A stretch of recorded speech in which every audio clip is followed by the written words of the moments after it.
नमस्कार, आप देख रहे हैं जौहार झारखंड। मैं हूं आपके साथ हिमानी कटारिया। बुलेटिन की शुरुआत करेंगे, लेकिन उससे पहले तमाम बड़ी सुर्खियों पर एक नजर। गुमला में 9 धर्मांतरित लोगों ने हिंदू धर्म में की वापसी। हिंदू जागरण मंच के पदाधिकारियों ने कराई वापसी। ईसाई समाज ने कराया था धर्मांतरण। और शुभम पाठक संसद भवन में रखेंगे विचार। नेशनल एनवायरमेंट यूथ पार्लियामेंट में चयन। संसद भवन में रखेंगे अपने विचार। पंचायत चुनाव को लेकर अधिसूचना जारी। पंचायती राज विभाग ने जारी की अधिसूचना। चुनाव में ओबीसी आरक्षण के पद आरक्षित नहीं। और जमशेदपुर में मैराकी ट्रस्ट की अनोखी पहल। एथलीट्स बच्चों के बीच वितरण की फुटबॉल, शू, मास्क और सैनिटाइजर। गुमला पुलिस को मिली बड़ी कामयाबी। विस्फोटक से भरा ट्रक किया बरामद। चालक और सह चालक से पूछताछ में जुटी पुलिस।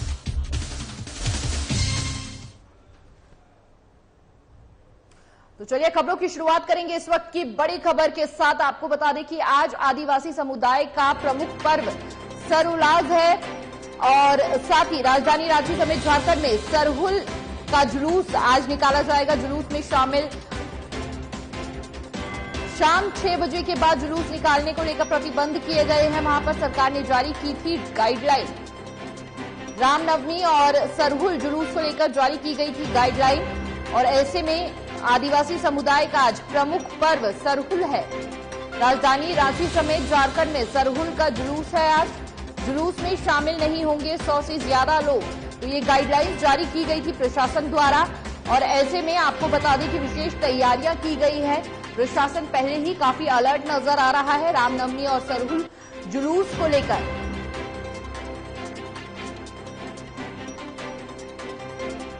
और इस पर ज्यादा जानकारी के लिए हमारे वरिष्ठ संवाददाता नवीन शर्मा जुड़ चुके हैं। किस तरह की नवीन वहां पर तैयारियां देखी जा रही हैं और ऐसे में जो गाइडलाइन वहां पर जारी की गई है उसको देखते हुए किस तरह के इंतजाम देखे जा रहे हैं?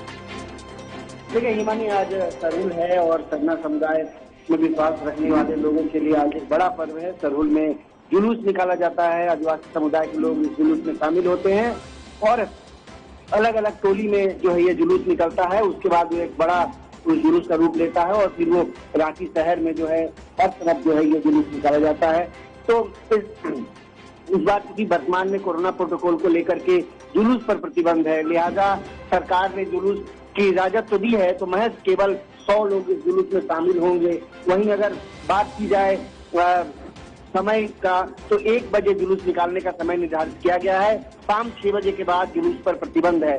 तो निश्चित तौर पर सरकार की तरफ से प्रतिबंध जरूर लगाए गए हैं, लेकिन पूरा शहर अगर आप देखें राजधानी रांची में, खास करके राजधानी रांची की अगर बात करें तो सरहुल जो है यहाँ देखते बनती है।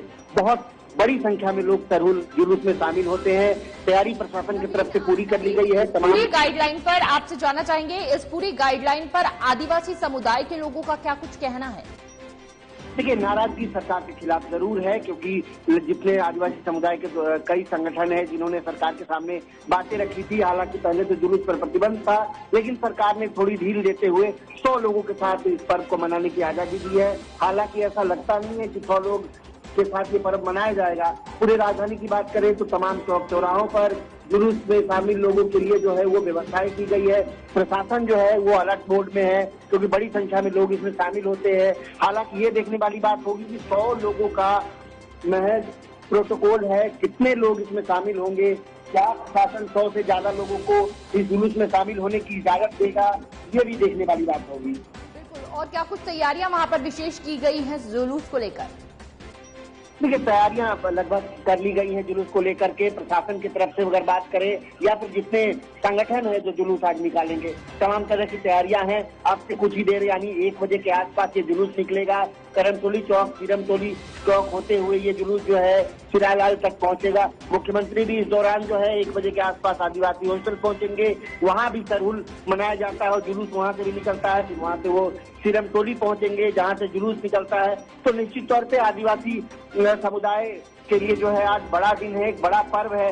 देखने वाली बात होगी 100 लोगों के साथ क्या इस पर्व को मनाया जाएगा। जुलूस निकालने का जो परमिशन दिया गया है उसमें कितने लोग शामिल होते हैं, क्या शांतिपूर्वक ये जुलूस को संपन्न करा लिया जाएगा। प्रशासन के सामने ये भी बड़ी चुनौती होगी। बिल्कुल जी, बहुत बहुत शुक्रिया नवीन आपका तमाम जानकारी साझा करने के लिए। चलिए खबरों में आगे बढ़ेंगे। प्रकृति का पर्व सरहुल आदिवासियों का सबसे बड़ा त्योहार है। इस साल 4 अप्रैल सोमवार सरहल मनाया जा रहा है, यानी कि आज आदिवासी इस त्योहार को बड़े धूमधाम से मनाते आए हैं। मुखवा वृक्ष में फूल लगते ही सरहुल तैयारी में जुट जाते हैं। आदिवासी समुदाय सरहुल पर्व को सूर्य और धरती के विवाह के रूप में मनाते हैं। वहीं सरहुल की पूर्व संध्या रांची के पीपर टोली में सरहुल मिलन समारोह का आयोजन किया गया। कार्यक्रम का आयोजन एसडीपीआई पार्टी के प्रदेश संयोजक राजेश तिर्की द्वारा किया गया था। इस कार्यक्रम में मुख्य अतिथि के रूप में एसडीपीआई पार्टी के केंद्रीय सदस्य जितेंद्र कुमार और अर्जिंदर सिंह शामिल हुए। इसके साथ ही आदिवासी समाज से जुड़े कई लोग कार्यक्रम में शामिल हुए। प्रदेश संयोजक राजेश तिर्की ने सभी को सरहुल पर्व की शुभकामनाएं दी। साथ ही सरकार की गाइडलाइन का पालन करते हुए पर्व मनाने की भी अपील की है। तो आदिवासी समुदाय का ये विशेष त्योहार है, जिसमें हालांकि प्रशासन द्वारा तमाम गाइडलाइनें जारी कर दी गई है, लेकिन बेहद हर्ष उल्लास यहाँ पर नजर आ रहा है। बेहद महत्वपूर्ण उनके लिए ये त्योहार माना जाता है। आपको बता दें कि जब आदिवासी समुदाय सरहुल पर्व को सूर्य और धरती के विवाह के रूप में मनाते हैं, उनका मानना है कि जब सूर्य और धरती का विवाह हुआ था, उस खुशी में इस त्योहार को मनाया जाता है। कार्यक्रम का आयोजन जो है वह एसडीपीआई पार्टी के प्रदेश संयोजक राजेश तिर्की ने किया था। इस कार्यक्रम में मुख्य अतिथि के रूप में एसडीपीआई पार्टी के केंद्रीय सदस्य जितेंद्र कुमार और अर्जिंदर सिंह भी शामिल हुए थे। इसके साथ ही आदिवासी समाज से जुड़े कई लोग भी कार्यक्रम में शामिल हुए थे। पास नहीं करेगा।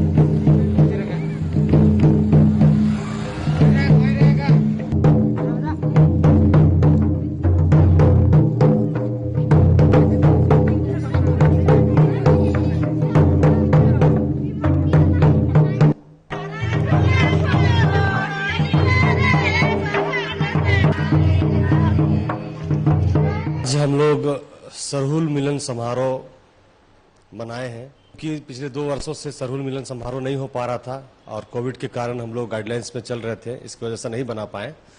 आज हम लोग को सरकार की तरफ से परमिशन मिली है और बहुत खुशी है इस चीज़ की, और हम लोग आज मिलन समारोह सरहुल मिलन समारोह मना रहे हैं। सरकार की तरफ से जो गाइडलाइंस है उसमें कहा गया है कि दूरी रखना है, लोगों से संपर्क में नहीं आना है, ज़्यादा मास्क लगाना है, कंपल्सरी है, और साथ ही साथ जो जुलूस निकलेगा जुलूस में भी ध्यान रखना है इस चीज़ को हम लोगों को। अब बाजा को लेकर के थोड़ा सा सरकार की तरफ से अभी तक जो बोला गया है हम लोगों को कि बाजा वगैरह नहीं बजेगा, तो इस चीज़ को हम लोग ध्यान में रखने की कोशिश कर रहे हैं। बट हम लोग का जो त्यौहार है सरहुल महोत्सव जो हमारा त्यौहार है, इस त्यौहार में नाच गान नृत्य होता ही है, तो बिना बाजा गाजा का तो होना संभव नहीं है, पर कोशिश करेंगे हम लोग की जो डंका वगैरह होती है, ढोल मांदर। तो खबर जमशेदपुर से है, जहां सांसद विद्युत वरण महतो को सांसद रत्न से सम्मानित किया गया है। सांसद रत्न से सम्मानित होने के बाद विद्युत वरण महतो पोटका पहुंचे। पोटका पहुंचने पर उनका कार्यकर्ताओं ने भव्य स्वागत किया। इस दौरान सांसद विद्युत वरण महतो ने मीडिया से बात करते हुए कहा कि मुझे सांसद रत्न से जो सम्मान मिला है उसके पीछे पार्टी के सभी कार्यकर्ताओं की मेहनत है। कार्यकर्ता मुझे क्षेत्र की हर समस्या से अवगत कराते थे और मैं उनका निदान करता था। आज इसी का परिणाम है कि मुझे सांसद रत्न मिला है। इसलिए जमशेदपुर लोकसभा क्षेत्र के तमाम जनता को मैं तहे दिल से धन्यवाद देना चाहता हूं।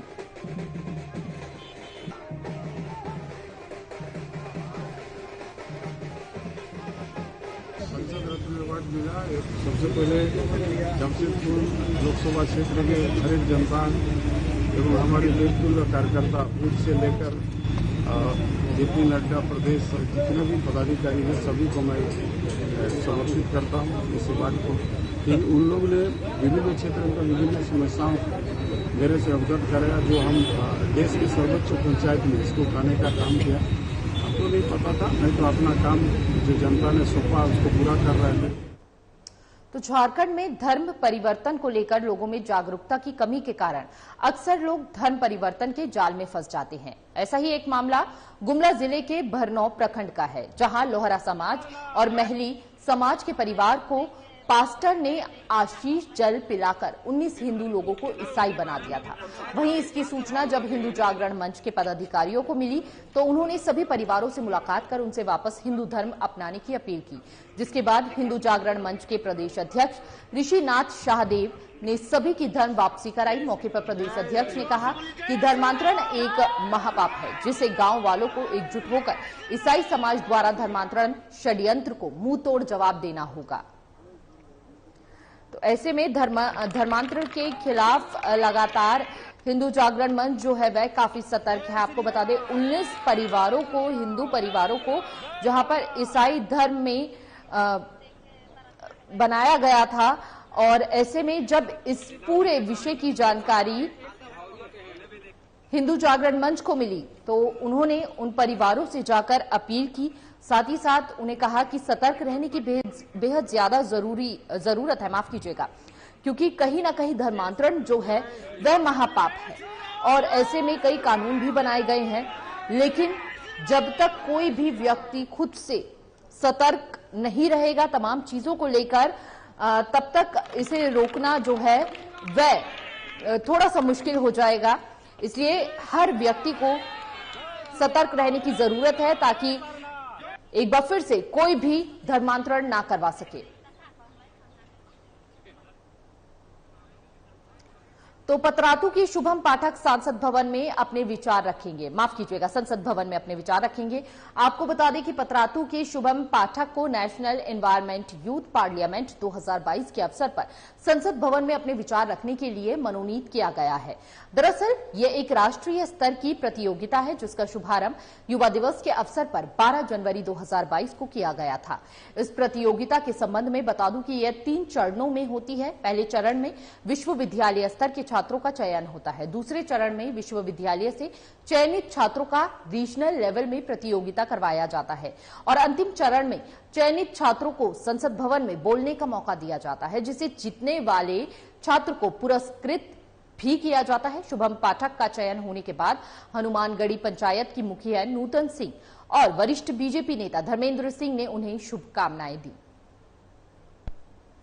गुरु घासीदास केंद्रीय विश्वविद्यालय छत्तीसगढ़ में अध्ययनरत हूँ। वहां पर मैं ग्रामीण प्रौद्योगिकी विषय से स्नातकोत्तर में अंतिम वर्ष में अध्ययनरत हूँ और अभी भारत सरकार के द्वारा नेशनल एनवायरमेंट यूथ पार्लियामेंट एक कंपटीशन करवाया जा रहा है जो कि 3 चरणों में था। पहला चरण में यूनिवर्सिटी से बच्चों को सिलेक्ट करना था।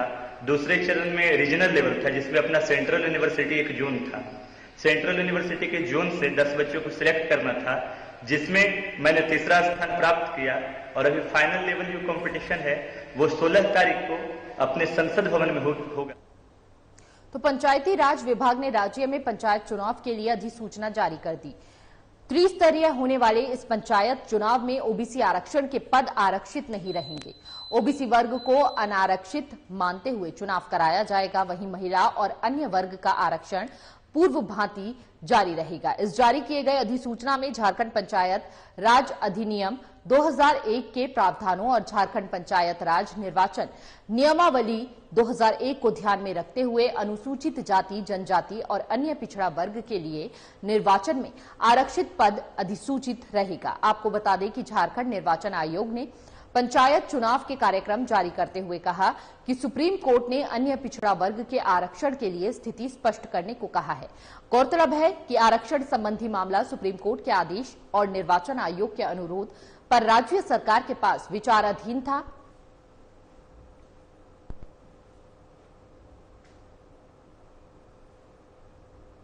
तो जमशेदपुर के मैराकी ट्रस्ट ने एथलीट्स बच्चों के बीच फुटबॉल, शू मास्क, सैनिटाइजर आदि का वितरण किया।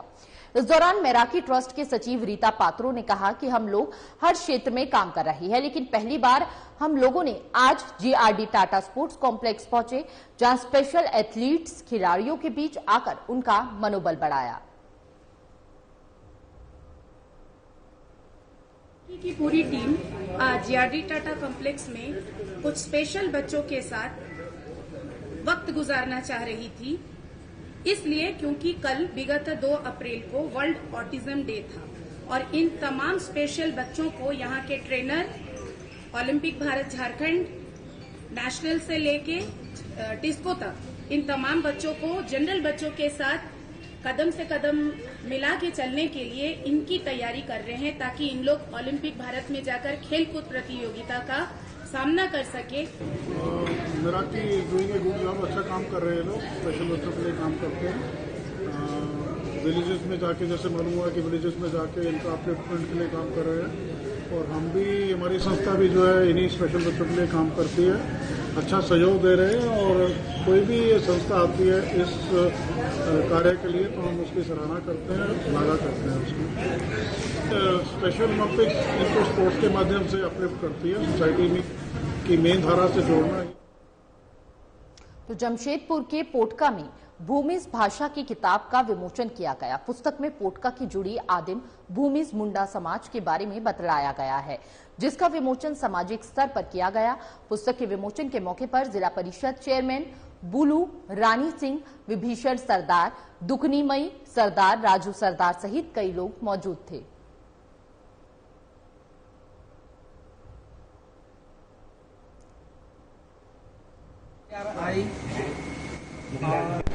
एक्टिविटी नई दिल्ली द्वारा जो भूमिज भाषा का किताब प्रकाशन हुआ है, उसका सरकारी स्तर पर पहले ही हो चुका है इसका विमोचन, लेकिन आज सामाजिक स्तर पर आदिम भूमिज मुंडा समाज कल्याण समिति जुड़ी के ओर से 7 संगठन संयुक्त रूप से कार्यालय में इसका विमोचन किया जा रहा। तो बोकारो में डॉक्टर अर्चना को IMA ने कैंडल मार्च निकालकर श्रद्धांजलि दी। आपको बता दें कि डॉक्टर अर्चना आत्महत्या मामले को लेकर बोकारो में भी उबाल बढ़ते जा रहे हैं। इंडियन मेडिकल एसोसिएशन के नेतृत्व में बोकारो के सेक्टर 4 में डॉक्टरों ने कैंडल मार्च निकालकर उन्हें श्रद्धांजलि दी। डॉक्टरों ने कहा कि डॉक्टर अर्चना के मौत के जिम्मेदार असामाजिक तत्व हैं, जिन्होंने उन्हें आत्महत्या करने पर विवश किया है। डॉक्टरों ने आगे कहा कि हर मरीज को बचा पाना मुश्किल होता है। जहां तक डॉक्टर अर्चना की बात है, तो उन्होंने जिस मरीज की वजह से आत्महत्या की है, उसे चौथी बार ऑपरेट किया गया था।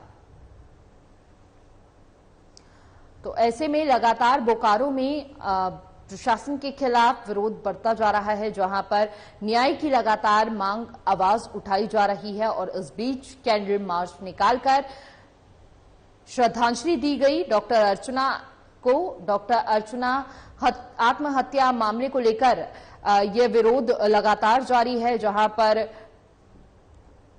अस्पताल प्रशासन, सभी डॉक्टर्स जो हैं वह सड़कों पर उतर आए हैं। डॉक्टर अर्चना के लिए न्याय की गुहार लगाते हुए प्रशासन से लगातार मांग कर रही है।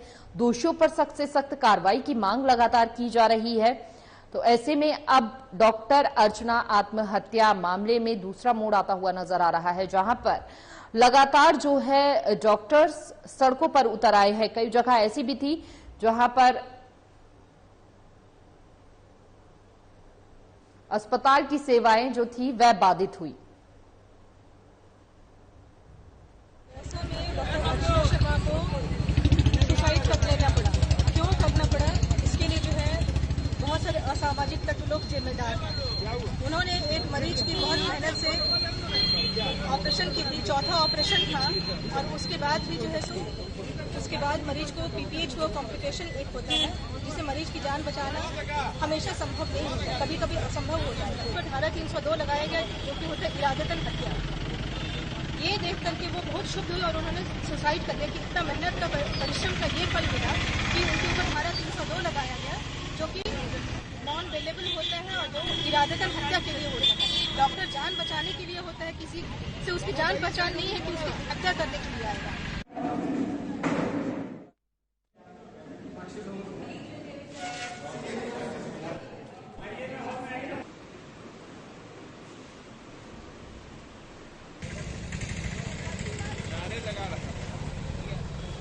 कौन रुक रहा है? करना ही चाहिए। चलो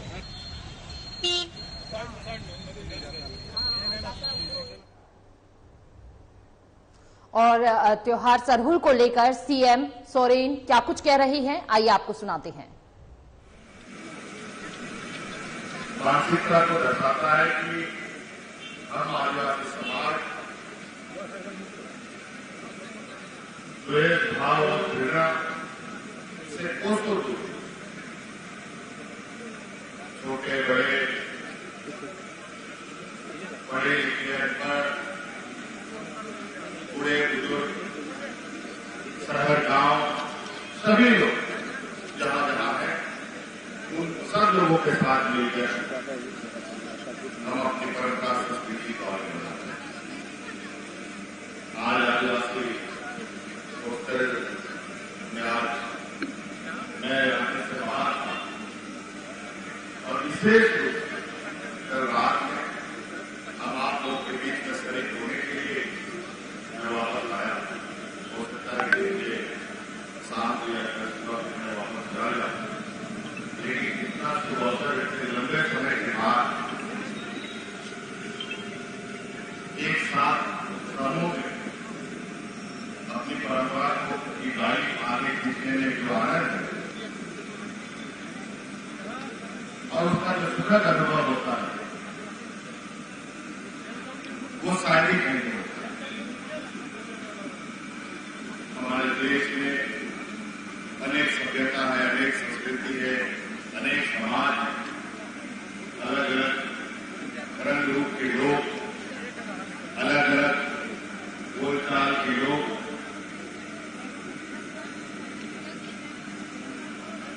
वास करते हैं और सभी लोग कहीं न कहीं अपनी संस्कृति सभ्यता परंपरा को बचाने के लिए एकजुट हो गए और ये जरूरी है कि हमें भी आदिकाल चला आ रहा है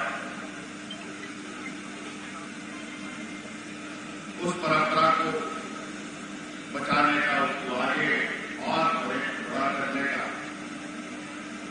जिम्मा हम सब लोगों का व्यक्तिगत रूप से भी जरूरत पड़ता है। मैं तो समझता हूं अगर धरती में जितने भी पेड़ पौधे जीव जंतु हैं, अगर पेड़ है तो उसका जड़ यहाँ के आदिवासी, अगर यहाँ के आदिवासी ना होते तो पेड़ भी। इसलिए मैं समझता हूं कि हम सब लोग आने वाले समय में भी अपनी इस व्यवस्था को अक्षुण्ण रखें और आगे बढ़ें। मैं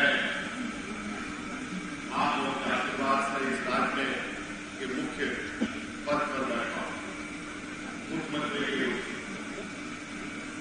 आज ये आदिवासी हॉस्टल में हम लोग आए हैं, मैं पहले भी आया। तो सीधा रुक करेंगे इस वक्त की बड़ी खबर की ओर। आपको बता दें, विधायक बंधु तिर्की ने सीबीआई कोर्ट के फैसले को दी चुनौती। ऐसे में उन्होंने विधायक ने सीबीआई कोर्ट के फैसले को रद्द करने की मांग उठाई है। साथ ही बंधु तिर्की ने हाईकोर्ट में दायर की अपील याचिका। बंधु तिर्की ने हाईकोर्ट से कंफर्म बेल देने की गुहार लगाई है। सीबीआई कोर्ट ने दी है प्रोविजनल बेल। तो ऐसे में जब सीबीआई कोर्ट ने उन्हें प्रोविजनल बेल दे दी तो बंधु तिर्की ने हाईकोर्ट से लगाई है कंफर्म बेल देने की गुहार। सीबीआई कोर्ट ने उन्हें कंफर्म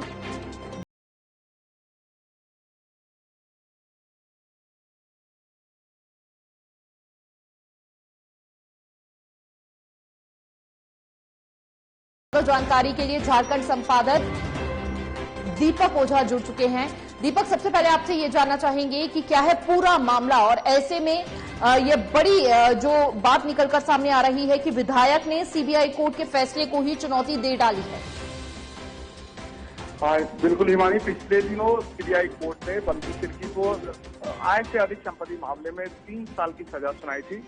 तो इसमें आज विधायक ने हाईकोर्ट का दरवाजा खटखटाया और उस फैसले को चुनौती दी है, जिसमें हाईकोर्ट सुप्रीम कोर्ट के आलोक में ये मैंडेट है कि यदि प्रूफ साबित नहीं होता है तो उसमें सजा नहीं सुनाया जा सकता। तो इसको हवाला देते हुए विधायक ने ये गुहार लगाई है हाईकोर्ट में कि जो सीबीआई आरोप लगाई है उस आरोप को सिद्ध नहीं कर पाई है, उसके बाद भी सीबीआई ने 3 साल की सजा सुनाई है, जो कि वैध नहीं है। अब देखने वाली बात होगी कि हाईकोर्ट इस पर क्या फैसला सुनाता है। और अपनी याचिका में विधायक ने ये भी कहा है कि सीबीआई द्वारा उन्हें प्रोविजनल बेल दिया गया है, उन्हें रेगुलर बेल, कंफर्म बेल दिया जाए, जिससे कि वो जनता की सेवा कर सके। तो आने वाले टाइम में दिखने वाली बात होगी कि जब याचिका पर सुनवाई होती है हाईकोर्ट में, तो हाईकोर्ट इस पर क्या फैसला सुनाता है।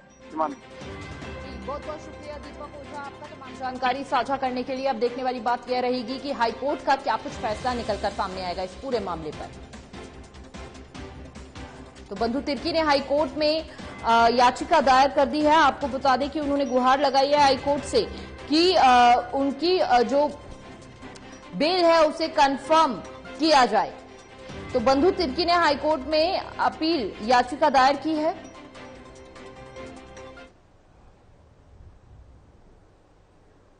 फिलहाल जोहार झारखंड में बस इतना ही। तमाम बड़ी खबरों के लिए बने रहिए हमारे साथ। नमस्कार।